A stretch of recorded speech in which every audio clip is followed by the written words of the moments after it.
about Chanuka Barichas, and he talks about how a person should be l'chola pochos, a minimum of half an hour singing shiras v'sishbochos, the Rebbeinu Shalom, v'shas adlokas haneris. It's a very serious thing. So the Hadikach Sam Soiva, it's not for women to be doing outside, but again, that's not negay right now. Most places anyway, Chutz are lighting inside by the window. We'll talk about Eretz Yisrael maybe tomorrow. What I want to talk about is, before we get to the types of oil, is also that there's a minig that women do not do malacha at the time that the neiros are lit. I remember myself, you probably remember also that we used to go to Rav Scheinberg, the Rashiva Rav Scheinberg, we used to go for adlakas haneros. We used to watch him light. He lit by Shkia, and then he would go to the kitchen and he would say to his wife, "Can I get you anything?" Right? Because he knew that she couldn't do anything. No cooking, no sewing, none of the malachas that generally are asa as cholamoid probably. And therefore, because of that, he said, "Can I get anything?" He laughed because, she's going to say, "Actually, I wish you wouldn't mind. Maybe you want to get me some French fries, or I'm looking for I don't know, whatever it is." But he asked. Of course, he meant it. And the idea is that a woman generally cannot do malacha while the neiros are lit. The Mishnah says it's about a half an hour, because sometimes, obviously, as we know and we'll speak about, the neiros are lit for long after half an hour. But the ikar is for half an hour, women do not do any malacha that has a malacha for cholamoid. So that's like sewing and washing. There are those that are machma even for cooking, unless it's obviously a necessity for the kids or for Chanukah specifically. Let's move on, Rabbi Isai. Let's talk about the types of oil, because this is very negay. Every single one of you, Be'ez Hashem, are going to go out and buying oil. Right now, in order to save myself some time with the shaylas of which oil should I get, which oil should I not get, Aaron Dov. So this is going to be much easier, very simple. Listen to this, and you'll know what oil to get. So you have to know a few things. Number one, when it comes to neiros of Shabbos Kodesh, any of you that have learned the simonim of adlakas and neiros of Shabbos, specifically Reish Samach Dalet, if you daven Nusach Ashkenaz, you'll know this a little bit from Bama Madlikin. If you daven Nusach Sfard, then you have no idea what I'm talking about, unless you obviously learned the Gemara. But Al Kaponim, the general idea is that when it comes to Shabbos, there are only certain types of oil and wicks that are allowed to be used. And the reason for that is very simple.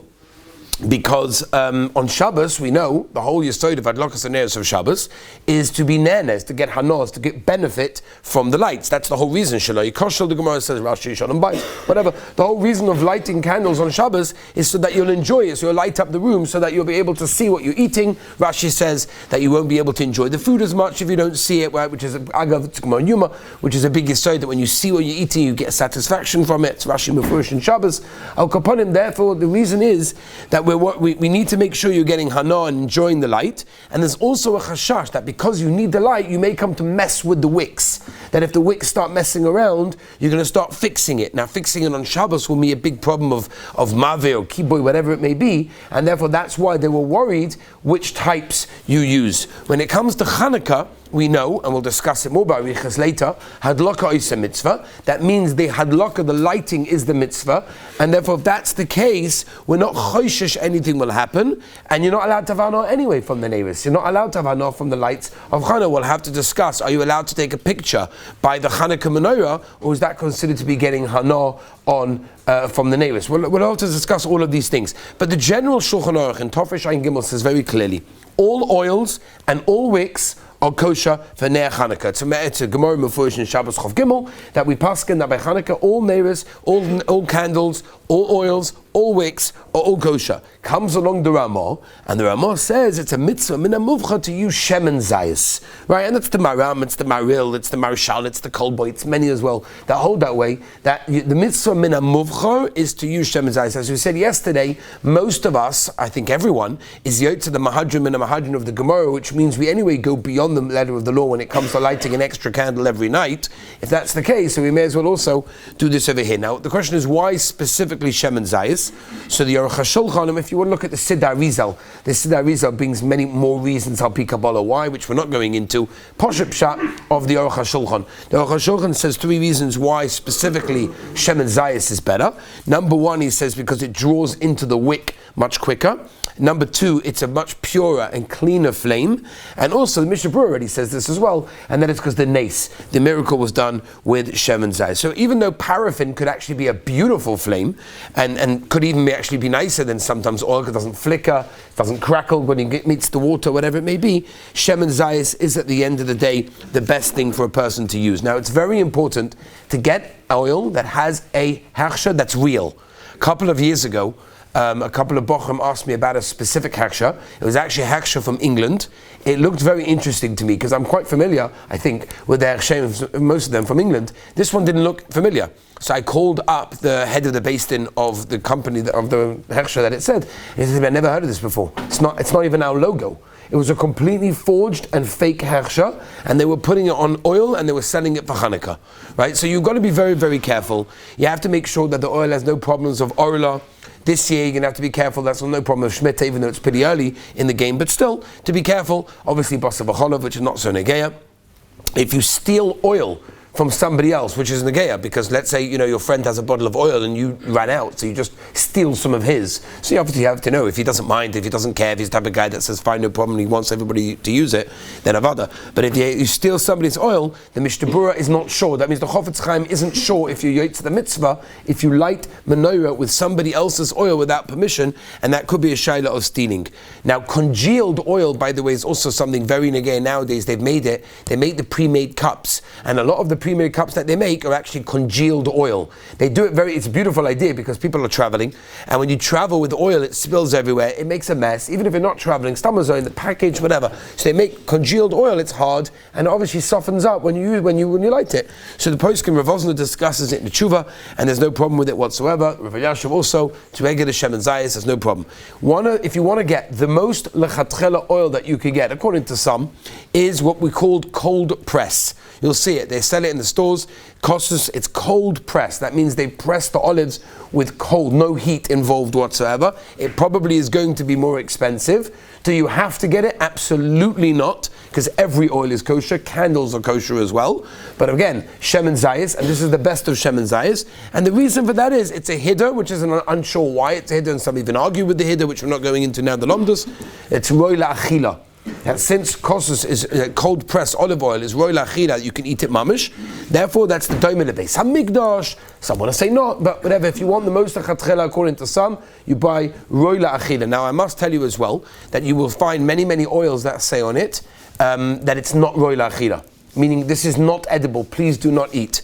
So people automatically assume and they say, oh, so in that case it's not good, right? Because it's not roy la'achila. I would like oil that it's roy la'achila. So I called up the Badats a couple of years ago and I asked them, what's the maisa with this situation? So they said, no. Really, it's roy la'achila.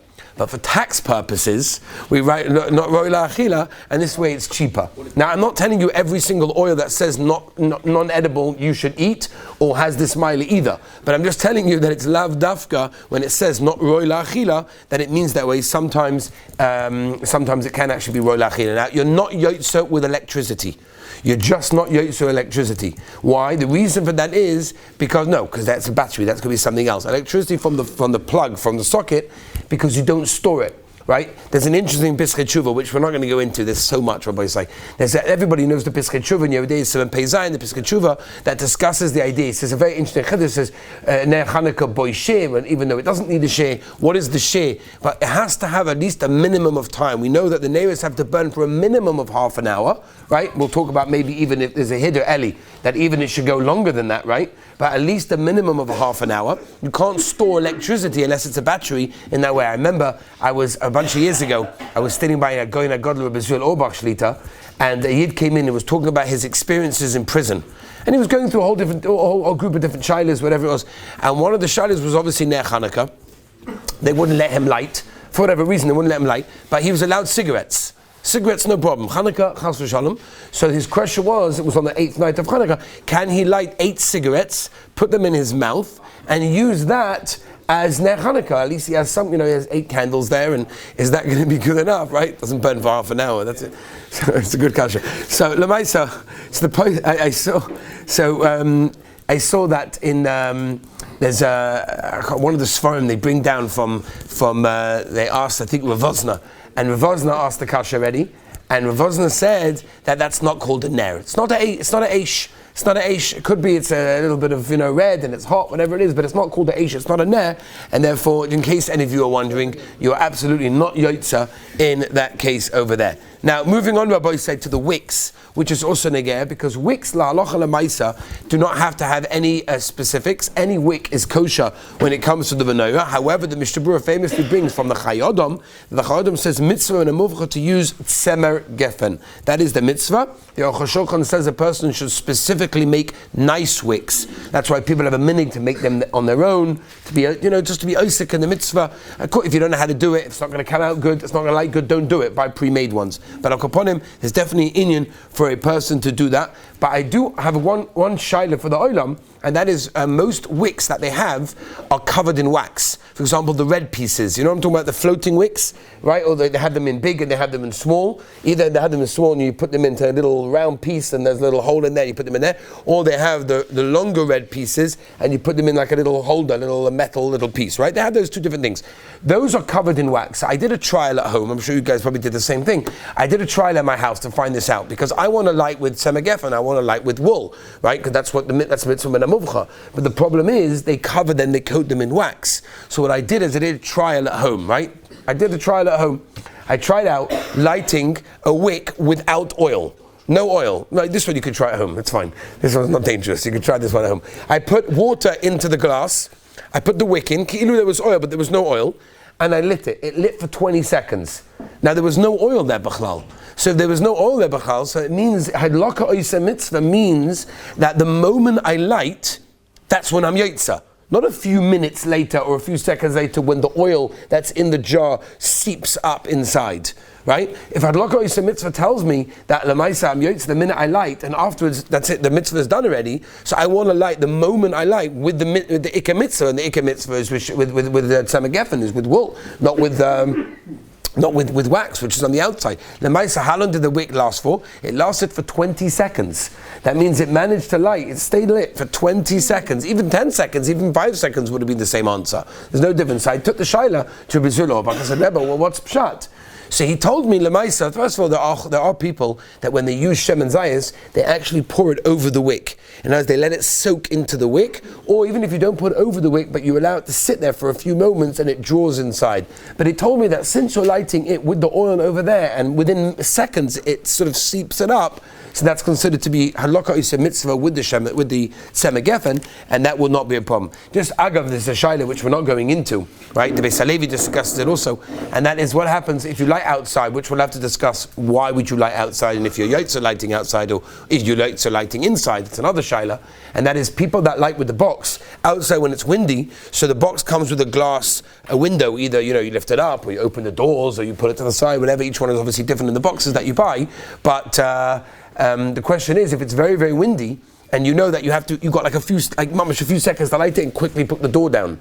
So the problem is, Ephraim, is if you're lighting in a situation where you know that if you would leave it in the way it is, it will go out. Are you yotze b'chlal the mitzvah? For example, a guy called me, he was about to fly on the plane, and he wanted to know, he bought himself tea lights. Now obviously it's forbidden mamish, chas v'shonim. It's forbidden mamish to light a fire on an aeroplane. There's no shiloh whatsoever. I'm going to get big trouble if I make this up. It's also gomo to light a candle on it doesn't make a difference whose side it is. It's also to light a candle on a plane. That's poshet, okay? The schnapps and the cake, that the oilim won't mind. Or with the candle. Al Capone, this guy wanted to know, he said, no, chas v'shonim, I'm not going to keep it lit for half an hour, but I'll just light it for a second. I'll put it, you know those guys with the okay, whatever. You put it on the side, you hit it with his jacket, he's going to light next to him a couple of candles, and I light it nasameya that way. And if I light it that way, and after a few seconds we'll put it out, they won't even chap. So, Vadi is not yotza. Forget for the fact that it's also. It's like those people that light candles for Shabbos, hadlokas haneris, in their hotel room. And they're thinking, here I am, ich bin a großer frumma, I have to be yotza, right? The whole thing of hadlokas haneris, which is, by the way, big shailas, where you like hadlokas haneris in the knisa, brochal of a table, whatever. But if you light in the bedroom of the hotel, right, Ivy, then it could be you're stealing. Because they gave you no permission to light candles in your bedroom, and it's avada dangerous to do that. If that's the case, it's stealing. If it's stealing, you're not allowed to use something in a way that I paid for the room. Yeah, you paid for the room to be used in the regular way, not to be used in the way that you're not allowed to use it. Right, Reuven, you with me? So therefore, to light candle there could be over on stealing, which is a shaila for yotza, mitzvah, bavavera. Okay, not for now already. But where did we get onto the shaila? By the case of the aeroplane, that you're not yotza because you can put it out. So the shaila the Briskerov asks is what happens if you have a glass case, it's very windy, which is very negay by Chanuka. You lift open the glass case, you quickly light with the candle, and you shove down the glass thing. I don't know if you're yotza. Because if you know that if you would leave the glass window up, the candles for sure would go out, then you're lighting in a situation where you're not going to have a half an hour minimum share, could be not yotza. So it's a wonderful question. I don't know. We're not talking about it now. It's a lot of different sugyas, but I just wanted to mention that nakuda over there. When it comes to the wicks, we're going back to the sugya of the wicks. Shulchan Aruch and Tofresh Ein Gimel Sidalet tells us that there's no need to change the wicks every single night. Faket, the Mishnah Berurah, the Heilige Chofetz Chaim says it's nicer to use the ones you used yesterday because it was used for a mitzvah. Use it again for a mitzvah. As I used the Psak Lamais of the Heilige Chofetz Chaim, as that the Kitzah Shlo brings this down. The Heilige Chassam Sofer also is you keep using the same wick again and again. Many hold not that way, and they hold the Kaf HaChaim brings it very very clearly as well, and he says that no, forget the Maisa person should change it every single night. Ramoshe Shtomach in Chuvas Van Hogos actually said Moedim V'Zmanim Chelik Vav Simon Sadi Aleph, where he brings down that forget you meant to change it every night because that was what they did in the Beis Hamikdash on the menorah, and we try to emulate that as much as possible. Be very careful not to store the oil under your bed. Everyone here is familiar with the Shulchan Aruch and Yeridei Yisrael Kufta Zayin Tzipes that tells us that if you leave anything under your bed, then the halacha is that it's a problem. It's not roy lachila anymore. You can't eat it. So now we're back to the shaila. Do we have to have oil that's roy lachila or not? I'm not going into the sugya right now because the Kaf HaChaim brings 7 reasons over there why nowadays it's okay for food under the bed. Okay, I'm trying to go to the Rosh Hashanah. Tomorrow, Be'ezaz Hashem, we need to go to the sugya. What time to light and be'ikah where to light. That's going to be the shaila. Have a wonderful day.